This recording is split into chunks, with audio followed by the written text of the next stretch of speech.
Të shumta ishin fjalët mbi festivalin e RTS në edicionin e 64 të tij, sidomos mbi prezantuesit. Dy ishin emrat më të përfolur për këtë pozicion: Luana Vjollca dhe Arbana Osmani.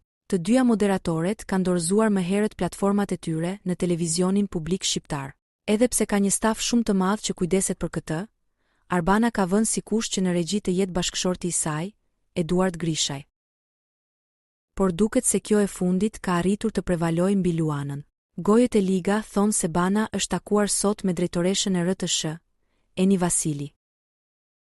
Kjo do të ishte hera e dytë për Arbana Osmanin që drejton këtë eveniment të muzikës në Shqipëri. Edhe pse, duhet thënë se Arbana ka 50 milion lekë për t'i kthyer RTS-s, për shkak të shkeljeve të gjetura nga kontrolli i lartë i shtetit kur ajo moderoi festivalin herën e parë. Megjithatë, mbetet interesant fakti që Arbana kur kandidon para Luanës për një pozicion moderimi, e le këtë të fundit me gishtë në gojë, njësoj siç ndodhi edhe me Big Brother VIP.